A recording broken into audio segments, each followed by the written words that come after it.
కాసేపట్లో కాంగ్రెస్ పార్టీ ముఖ్య నేతలతో జూమ్ లో సమావేశం కానున్నారు సీఎం రేవంత్. గ్రాడ్యుయేట్ ఎమ్మెల్సీ ఎన్నికల ప్రచారం గెలుపు కోసం అనుసరించాల్సిన వ్యూహంపై చర్చించనున్నారు. ఇప్పటివరకు ఎంతవరకు ప్రచారాలు చేశారనే విషయంపై ఆరా తీయనున్నారు సీఎం. ఈ సమావేశంలో పార్టీ ఇన్ఛార్జ్ దీపాదాస్ మున్షి, 3 జిల్లాల మంత్రులు, పీసీసీ ముఖ్య నేతలు, ఎమ్మెల్సీ అభ్యర్థి తీన్మార్ మల్లన్న పాల్గొననున్నారు. ఈ నెల 27న ఎమ్మెల్సీ పోలింగ్ జరగనుంది. ఎమ్మెల్సీ ఎన్నికలపై సీఎం రేవంత్ జూమ్ మీటింగ్ కి సంబంధించిన డీటెయిల్స్ రాజు అందిస్తారు. రాజు, మీటింగ్ అప్డేట్స్ ఏంటి? పట్టభద్రులో ఎమ్మెల్సీ ఉప ఎన్నిక పైన జూమ్లో సమావేశం కానున్నారు.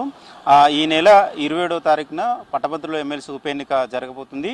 ఉమ్మడి నల్గొండ, ఖమ్మం, వరంగల్ జిల్లాకు సంబంధించిన పట్టభద్రులో ఎమ్మెల్సీ ఎన్నిక నుంచి కాంగ్రెస్ పార్టీ అభ్యర్థిగా తీన్మార్ మల్లన్న బరిలో ఉన్నారు. ఇక బీఆర్ఎస్ నుంచి వెళ్ళి రాకేష్ రెడ్డి, బీజేపీ నుంచి వెళ్ళి ప్రేమేందర్ రెడ్డితో పాటు మరికొంతమంది స్వతంత్ర అభ్యర్థులు, మొత్తం 52 మంది అభ్యర్థులు పట్టభద్రుల ఎమ్మెల్సీ బరిలో ఉన్నారు. అయితే కాంగ్రెస్ పార్టీ అభ్యర్థి తీన్మార్ మల్లన్న కోసం గెలుపు కోసం కాంగ్రెస్ నేతలు ఇప్పటికే పెద్ద ఎత్తున ప్రచారాలు చేస్తున్నారు. తీన్మార్ మల్లన్న కూడా ఉమ్మడి జిల్లాల్లో పర్యటన చేసి ఎన్నికల ప్రచారాన్ని కొనసాగిస్తున్నారు. అయితే దానిపైన ఇప్పటికే ఇన్ఛార్జ్ దీపాదాస్ మున్షి కావచ్చు, సీఎం రేవంత్ రెడ్డి పలు దఫాలుగా సమీక్షా సమావేశాలు నిర్వహించారు. ఉప ఎన్నికకు సంబంధించి ఎన్నికల ప్రచారం ఏ విధంగా కొనసాగుతుంది, నేతల మధ్య కోఆర్డినేషన్ ఏ విధంగా ఉందని పలు దఫాలుగా సమీక్షా సమావేశాలు నిర్వహించారు. ఆయన నివాసంలో నిర్వహించారు. ఇక ఇవాళ 8 గంటలకు జూమ్ సమావేశం నిర్వహించబోతున్నారు. ఈ నెల 27న ఎన్నిక ఉంది. 25 వరకు సాయంత్రం వరకు దానికి సంబంధించిన ఎన్నికల ప్రచారం చేసుకునే గడువు ఉంది. ఇక 3 రోజుల గడువే ఉంది ప్రచారానికి. కాబట్టి ఇప్పటి వరకు ప్రచార సరళి ఏ విధంగా కొనసాగింది, ప్రచారంలో ఎవరెవరు నేతలు ఎక్కడెక్కడ పాల్గొన్నారు, ఇన్ఛార్జీలుగా ఉమ్మడి జిల్లాకు సంబంధించి ఒక్కొక్క జిల్లాకు ఇన్ఛార్జీలుగా మంత్రులను, అదేవిధంగా ఒక్కొక్క అసెంబ్లీ నియోజకవర్గాలకు ఎమ్మెల్యేలుగా, అదేవిధంగా పీసీసీ నేతలను కోఆర్డినేటర్లుగా కాంగ్రెస్ పార్టీ నియమించింది. వారు ఎన్నికల ప్రచారం ఏ విధంగా కొనసాగించారు. ఈ 3 జిల్లాలకు సంబంధించి 4,61,806 మంది పట్టభద్రుల ఓటర్లు ఉన్నారు. కాబట్టి మెజార్టీ ఓటర్లను కాంగ్రెస్ పార్టీ అభ్యర్థికి ఓటు వేసేలాగా ఎన్నికల ప్రచారం ఏ విధంగా కొనసాగింది. తెలంగాణలో కాంగ్రెస్ పార్టీ అధికారంలోకి వచ్చినాక నిరుద్యోగుల సమస్యలు కావచ్చు, ఉద్యోగాల భర్తీ విషయంలో చాలా క్లారిటీగా ఉంది. టీఎస్పీఎస్సీ ప్రక్షాళన కొత్త కమిటీని కూడా చేసినాం, చైర్మన్ కూడా చేసినాం. ఉద్యోగాల ప్రక్రియ కొనసాగుతుంది. అదేవిధంగా ఇప్పటివరకు తెలంగాణలో కాంగ్రెస్ పార్టీ అధికారంలోకి వచ్చిన తర్వాత 3 నెలల కాలంలోనే 30,000 ఉద్యోగాల భర్తీ చేసినాం. అదేవిధంగా కొత్త నోటిఫికేషన్లు గ్రూప్ 1కు సంబంధించిన ఉద్యోగాల సంఖ్యను పెంచి రీనోటిఫికేషన్ చేసినాము. అది వచ్చే నెల 9వ తారీఖు కొనసాగుతుంది. ఇక మరికొన్ని నోటిఫికేషన్లు కూడా ఇచ్చిన, మెగా డిఎస్సి కూడా ఇచ్చిన. ఈ అన్ని అంశాలను నిరుద్యోగ యువతలో కావచ్చు, గ్రాడ్యుయేట్స్లో కావచ్చు తీసుకెళ్లారా లేదా, ఎట్లా ప్రచారం కొనసాగింది, వాస్తవంగా కాంగ్రెస్ పార్టీ అధికారంలోకి వచ్చిన తర్వాతనే నిరుద్యోగుల సమస్యను సాల్వ్ చేస్తున్న విషయాలను ఎంత మేరకు బలంగా తీసుకెళ్లారు అనే దానిపైన చర్చించే అవకాశం ఉంది.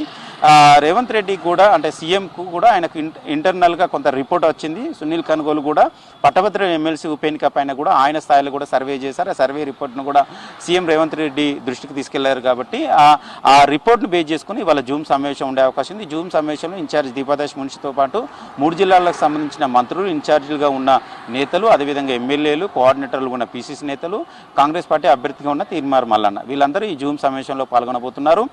ప్రధానంగా పట్టభద్రుల ఎమ్మెల్సీ ఎన్నికల్లో తీన్మార్ మల్లన్న గెలుపు కోసం ఏ విధంగా ఇప్పటివరకు ఎన్నికల ప్రచారం కొనసాగింది. 27న ఎన్నికలు ఉన్నాయి. వచ్చే నెల 5వ తారీఖున కౌంటింగ్ ఉంది. కాబట్టి మరొక 3 రోజుల గడువు ఉంది ఎన్నికల ప్రచారానికి సంబంధించి.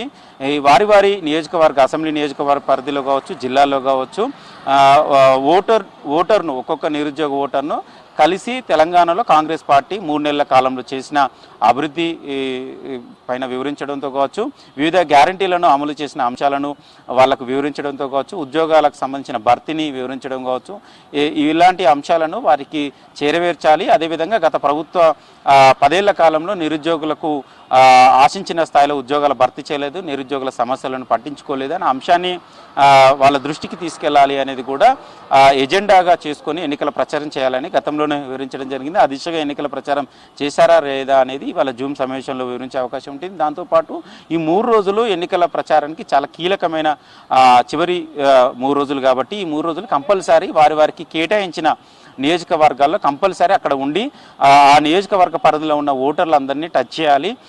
తీన్మార్ మల్లన్న గెలుపు కోసం కృషి చేసే విధంగా నేతలంతా కోఆర్డినేట్ చేసుకొని పనిచేసి ఆ స్థానాన్ని కైవసం చేసుకోవాలి అనేది కాంగ్రెస్ పార్టీకి సంబంధించిన ఎజెండాగా ఉంది. సీఎం రేవంత్ రెడ్డి కూడా అదే అంశాన్ని వివరించే అవకాశం అయితే కనబడుతుంది. ఇక 52 మంది, మొత్తం 52 మంది ఉన్నారు. అందులో ప్రధానంగా 3 పార్టీలకు సంబంధించిన నేతలలో బీఆర్ఎస్ సంబంధించిన అభ్యర్థి రాకేష్ రెడ్డిపై ఆ పార్టీకి సంబంధించిన నేతలే కోఆర్డినేట్ చేయట్లేదు. ఆ పార్టీలో తీవ్ర వ్యతిరేకత ఉంది. అదేవిధంగా బీజేపీకి సంబంధించిన అభ్యర్థి కూడా బలమైన నాయకుడు కాదు. కాబట్టి తీన్మార్ మల్లన్న గెలుపు చాలా ఈజీగా ఉంటుంది. కానీ భారీ మెజార్టీతో గెలిచే విధంగా కాంగ్రెస్ నేతలు పనిచేస్తే బాగుంటుంది.